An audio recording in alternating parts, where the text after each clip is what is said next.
tous et bienvenue à notre émission débat intitulé Démocratie en progrès, une émission coproduite par l'ambassade des États-Unis et la Radio de la Paix. Ce forum se tient chaque mois et a pour objectif de susciter des débats contradictoires autour des questions liées à la démocratie, la bonne gouvernance, la liberté d'expression, les droits de l'homme, le genre, etc. Le thème de notre débat est... Merci. Je voudrais, avant de répondre à la question, remercier l'ambassade des États-Unis pour l'initiative prise quant à susciter ce débat en Côte d'Ivoire qui, en est un débat d'importance nationale. Cela dit, la Commission électorale indépendante est une autorité administrative indépendante créée en Côte d'Ivoire à l'effet d'arbitrer tout le processus électoral. Elle a d'abord un rôle au niveau du recensement électoral. Elle a également un rôle au niveau de la surveillance des élections. Ce qu'il faut dire, c'est que cette commission électorale indépendante trouve ses origines depuis l'année 2000. Parce qu'avant 2000, la Côte d'Ivoire avait... Les élections en Côte d'Ivoire étaient arbitrées par le ministère de l'Intérieur. Et c'est partant du fait qu'il y a eu des contestations au niveau de l'opposition qu'en 2000, le régime de la transition militaire va instituer la première commission indépendante qui était la CNE. Et c'est en évoluant qu'on va aboutir à la commission électorale indépendante d'aujourd'hui. Monsieur Traoré Suleiman du GRDS, la CEI, qu'est-ce qu'on peut en dire? Qu'est-ce que c'est? Nous remercions également l'ambassade des États-Unis pour avoir donné l'opportunité, n'est-ce pas, d'éclairer un peu cette machine qui a été créée en 2000 et qui fait couler tant d'encre et de salive aujourd'hui. La commission électorale indépendante, bien sûr, c'est une structure dont l'objectif est de façon conviviale et qu'il y ait une certaine transparence vis-à-vis non seulement de la population, mais surtout au but des gouvernants et surtout au niveau des politiciens eux-mêmes. Alors, je vais vous dire tout ce que c'est une tâche assez difficile. Je crois que dans la suite du débat, nous verrons comment ça fonctionne. Merci. Je rappelle que le public peut intervenir à tout moment. L'on doit faire une réforme. L'on doit opérer une réforme de la CEI pour des raisons liées d'abord au droit. Pour la simple raison qu'une décision de justice a été rendue par une cour régionale pour demander à la Côte d'Ivoire de conformer sa législation instituant la CEI à la Charte africaine des droits de l'homme, de la démocratie et de la gouvernance. Et comme nous revendiquons être un État de droit, il est important que cette décision soit exécutée. Sinon, la Côte d'Ivoire cesse d'être un État de droit. Monsieur Suleiman, oui, alors, sur cette question, effectivement, on doit comme il réformer vient de le dire, la réponse est simple. En fait, pour nous, il y a deux problèmes. Il y a un problème de fond et un problème de forme. Le problème de forme, c'est de cela que mon collègue vient de parler. En fait, il s'agit d'une décision de justice auquel la Côte d'Ivoire ayant ratifié justement cette institution qui est la Cour africaine des droits de l'homme est obligée, est tenue justement d'exécuter justement tout ce qui a été décidé à ce niveau. Mais en ce qui concerne le fond, effectivement, cette Cour n'a pas pris la décision parce qu'elle veut prendre la décision. Et la PDH qui a posé justement la plainte n'a pas posé une plainte pour poser une plainte parce qu'il y a un problème de fond qui est en fait un déséquilibre qui a été dénoncé. Alors, sur cette question de la plainte de la PDH, on sait que c'est votre organisation, votre ONG, qui est à la base de cette requête auprès de cette Cour. Qu'est-ce qui a motivé cette requête? Et puis, deuxièmement, la CEI a toujours connu des réformes. Alors, est-ce qu'on avait besoin de saisir une Cour pour pouvoir faire cette loi, puisque déjà en Côte d'Ivoire, la CEI elle-même subissait par année des réformes? Et notre réponse à cette question est affirmative. Pourquoi? Parce que, souvenez-vous que la première CNE qui a existé, Commission nationale électorale, a été instituée en 2000. Et de l'avis des experts, c'est la seule commission indépendante en charge des élections qui a fait un travail qui a été salué et cité dans des rapports aussi bien nationaux qu'internationaux. Et cette commission nationale électorale de l'époque était dirigée par la société civile, notamment par l'ancien président du GRDS Afrique, M. Honoré Guier.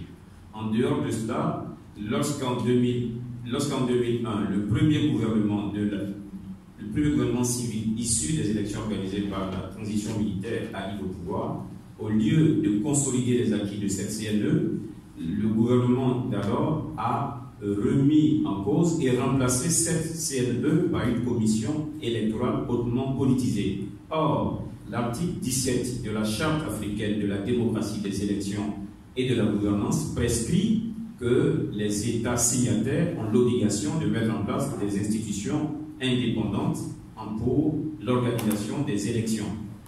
Et nous, à l'APDH déjà, lorsque cette première CEI avait été mise en place en 2001, nous avions déjà attiré l'attention des pouvoirs publics sur le danger, sur les craintes de partialité qui pesaient sur cette CEI.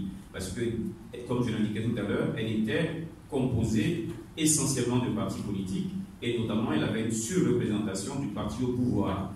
Sauf que la Côte d'Ivoire ayant connu une crise, on va, après les négociations entamées pour le règlement de la crise ivoirienne, avoir l'entrée de toutes les forces belligérantes dans la commission électorale indépendante, de sorte qu'il y a une inversion.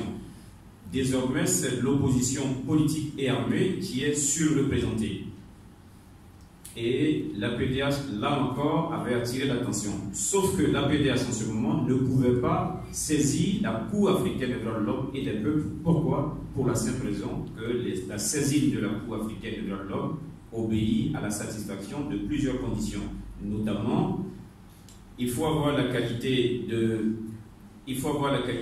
d'observateur auprès de la Commission africaine des droits de l'homme et des peuples. En ce moment-là, nous n'avions pas cette qualité. Il faut également que le pays, au-delà d'avoir signé la Charte africaine des droits de l'homme et des peuples, au-delà d'avoir signé le protocole de Ouagadougou qui institue la Cour africaine, le pays doit en plus faire une déclaration d'acceptation de la compétence de la Cour. Et cette déclaration a été faite et son instrument déposé seulement en 2013 avec le gouvernement dirigé par le président Alassane Ouattara. Donc ces conditions étant réunies, c'était un boulevard ouvert pour nous désormais pour aller saisir la Cour. On nous a souvent rétorqué pourquoi nous n'avions pas saisi au niveau national. Nous ne pouvions pas le faire parce que déjà au niveau national, il y avait un groupe de députés qui avait antérieurement saisi le Conseil constitutionnel. La réponse du Conseil constitutionnel était déjà suffisante pour ne pas que nous partions à nouveau devant elle. Et comme la condition liée à l'épuisement des voies de recours internes n'est pas une condition totalement fermée, il y a des exceptions, notamment l'inefficacité des recours nationaux, l'indisponibilité, et nous sommes donc fondés sur cela pour saisir la Cour africaine qui a fait droit à notre texte. Bon, je ne voudrais pas répondre à Bobatin, mais je ne suis pas d'accord avec lui quand il dit qu'en 2010, la CEI n'a pas fonctionné. Je ne suis pas d'accord avec lui, parce que ce n'était pas le travail de la CEI qui était mis en cours. Donc ça, c'était son point de vue, c'est le mien, en tout cas, on a vu sur le terrain. Tout à l'heure, M. Benedi, dans sa proposition, il a estimé qu'ils ont proposé à son niveau de mouvement pour la nouvelle CEI, 7 représentants pour la société civile, 3 pour le parti au pouvoir et 3 pour l'opposition. Je voudrais qu'ils me disent, est-ce que 7 représentants de la société civile, ces 7 représentants peuvent conférer suffisamment de crédit à cette CEI quand on sait comment les responsables des mouvements de société civile fonctionnent sur le terrain? On voit leur prise de position dans les débats publics et dans les débats politiques. Est-ce que 7 représentants, ça veut dire qu'il y a plus d'équilibre, plus d'équilibre? de son côté, ma question va dans le même sens que le président. Je suis Kanati Mamadou, matin de matin. Tout à l'heure, je venais bien dire que j'aimerais que, au sein de la commission centrale, la société civile soit fortement représentée. Aujourd'hui, Ado a raison, certaines personnes accusent la société civile d'être instrumentalisée pour endosser nos partis politiques. Donc, moi, j'ai bien peur que cette requête n'ait pas gain de cause, parce que même, comme on l'a dit sur le terrain, ils ne sont pas à 100% indépendants. C'est ce que les gens disent en tout cas. C'est faux aussi. D'accord. Merci beaucoup. On va répondre à ces questions et puis après, on va venir au public. C'est une occupation qui a été posée. Est-ce que on arrache un pouvoir aux partis politiques, on veut conférer ce pouvoir à la société civile? Quelle garantie de neutralité, de transparence dans ce processus? Merci. Tout d'abord, pour une raison de bon sens. Je pense qu'il faut que les politiciens comprennent qu'on ne peut pas être à la fois juge et parti. Ça, c'est le premier point. Deuxième point, la Côte d'Ivoire a connu deux formes de commission nationale électorale. Celle qui a organisé les élections, qui se sont bien passées, la CNE, a été celle qui a été dirigée par la société civile. Les élections qui ont été organisées par la classe politique ivoirienne ont endeuillé le pays et continuent d'endeuiller le pays. La troisième raison, vous ne pouvez pas présumer ou vous fonder sur des affirmations dont aucune personne ne peut apporter la preuve. Vous accusez, à tort de mon point de vue, les organisations de la société civile d'être des instruments, des personnes, des personnalités politiques. Quel est le fondement de telles accusations? J'interroge et je m'interroge. S'il est vrai qu'il peut arriver et qu'il est arrivé que des acteurs de la société civile ont pu avoir des prises de position qui coïncident avec la position de certains partis politiques, est-ce que cela suffit à dire, à confirmer qu'ils sont inféodés à ces partis? Hier, le PDCI-RDA était contre la réforme de la commission électorale indépendante parce qu'ils étaient avec le RHDP. Aujourd'hui, ce parti a commencé à épouser des positions qui sont les nôtres.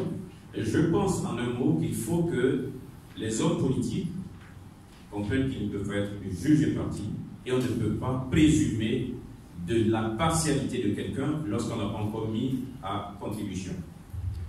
Sur notre sur ces différentes préoccupations du public. Alors, je vais vous dire tout de go que je ne partage pas entièrement l'avis de vos amis.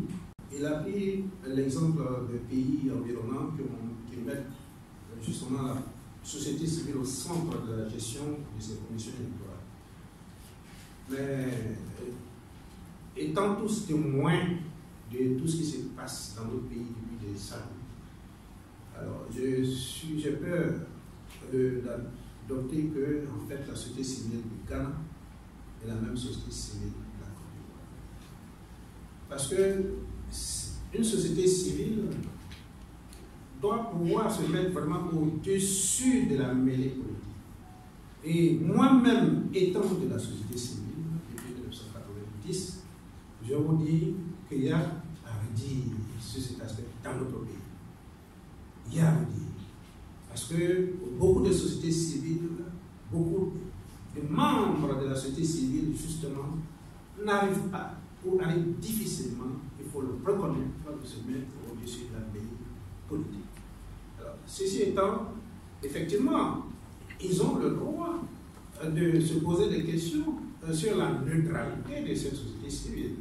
Et c'est pour cette raison que moi, en ce qui nous concerne au niveau du GRDS, nous ne pouvons pas, puisque la gestion des élections, en fait, c'est pour les politiques, je suis désolé. C'est une affaire des politiciens. Nous, en tant que société civile, on est bien en appoint pour les aider. Parce que ce sont eux qui ont des projets de société qui veulent vendre à la population. Et quand on va faire des élections, ce n'est pas nous qui vont aider, c'est eux. Puisqu'ils n'arrivent pas à s'entendre, ou bien n'arrivent pas à faire confiance à l'État, je me rappelle d'une anecdote. La naissance même de cette société civile, nous avons bataillé à l'époque. Il y a une question qui a été posée à un opposant de l'époque. Mais vous demandez à ce qu'on laisse la gestion électorale à un organe soi-disant du peuple. En même temps, vous prenez comme exemple sur la démocratie occidentale. Or, au niveau de la démocratie occidentale, c'est le ministère de l'Intérieur qui gère les affaires électorales. Réponse immédiate. Mais là-bas, ils font confiance à leur institution, à leur ministre de l'Intérieur. Et nous, on ne vous fait pas confiance. Alors, donc, ça veut dire que tout est au centre de la confiance, de la position de confiance que les uns et les autres doivent et peuvent se faire au niveau de la Côte d'Ivoire. La Côte d'Ivoire, il faut le reconnaître. Que ce soit au niveau des politiques, que ce soit au niveau de la société civile, il y a un problème de crédibilité et de confiance. Alors, comment essayer de résoudre autant que soit ce problème? C'est de les mettre ensemble. Nous avons pour ambition de mettre tous ces partenaires ensemble et d'essayer de trouver un texte. 70 sur les prétentions de M. Carlos Souleymane, déjà un dirigeant du bureau de la société civile. C'est l'intervention pour créer un flou. Créer d'abord un flou et puis jette un peu dans mon esprit un sentiment d'incompréhension totale. La société civile qui propose un texte, la charte, la Cour réagit. Et l'indépendant de la société civile nous dit qu'il serait bien qu'il puisse gérer cette commission qui est en cours, parce que la commission électorale indépendante, elle est indépendante à cause des politiques. Je crois que c'est une commission qui est censée être indépendante parce qu'elle est équidistante des querelles politiques. Donc il faut trouver l'homme qui est censé pouvoir se mettre au-dessus de la vie, comme il a dit. Donc normalement, la société civile, par essence, propose un membre de son camp, prenant l'exemple de Noéki, qui pour moi est un exemple quand même, qui est loin. Et puis subitement, un autre membre de la société civile remet tout le système en cause. Donc la question que je veux poser à M. Souleymane, si on est juge et parti, ça veut dire qu'il serait impossible, voire difficile, que les politiciens se tirent dans le pied, choisissent un membre qui serait de l'opposition ou un membre du pouvoir. Donc, qu'est-ce que vous proposez concrètement pour qu'on ait une commission électorale indépendante? C'est ça, moi, je veux savoir qu'on le dise. Je réponds. J'ai l'impression que notre ami n'a pas bien saisi. En fait, je vous ai dit tout à l'heure, au niveau qualitatif, il y a 3 maillons. Les politiques, ensuite la société civile et puis le parti au pouvoir, comme on peut le dire. C'est-à-dire l'opposition. Le parti au pouvoir et la société civile. Voici, si vous voulez, l'ossature d'une commission électorale équilibrée au plan qualitatif. Donc, il est hors de question de mettre la société civile à côté. Mais la société civile non plus ne peut pas se substituer à ces 3 maillons. Et moi, je demande justement pour la nouvelle société, pour qu'il y ait beaucoup plus de crédibilité. Ce n'est pas à la société civile de proposer aux 3 maillons, il faut qu'ils s'asseyent sur une table ronde pour discuter et quant au contenu et au rapport de force entre ces différents maillons. J'espère que je vais faire comprendre. Que l'élection doit relever de leur seul fait. Ensuite, j'observe et je note que nous disons la même chose. La proposition dont nous avions parlé tout à l'heure, nous ne disons pas que c'est une proposition à imposer aux partis politiques et aux autres acteurs de la vie politique nationale. Nous disons que tous les acteurs qui doivent se regrouper doivent chacun venir avec des propositions autour d'une table et discuter. Et de ces négociations sortiront l'ossature finale de la CEI que nous appelons, mais que ce ne soit pas une CEI, comme l'a dit tout à l'heure un de nos intervenants qui a parlé d'une CEI seulement consensuelle. Il ne faut pas oublier que les CEI qui ont déjà existé ont été consensuelles. Au-delà du consensus, il faut que ce consensus soit conforme aux textes internationaux et à nos textes nationaux. Je vous remercie. Je suis Mme Soro du réseau ouest africain pour l'éducation de la paix. Merci à l'ambassade du Canada et à la radio de la paix d'organiser cette conférence. L'ambassade des États-Unis. L'ambassade des États-Unis, excusez-moi. Oui, bon, c'est maintenant que j'ai la parole. Je voulais intervenir sur ce que le docteur Nénébi a dit d'entrée de jeu. Pourquoi réformer la CEI? Parce que la Cour africaine des droits de l'homme a émis un arrêt. Je veux dire que cette réponse-là met toujours mal à l'aise. On a l'impression que la réforme nous vient d'une injonction extérieure et ça rend difficile le plaidoyer.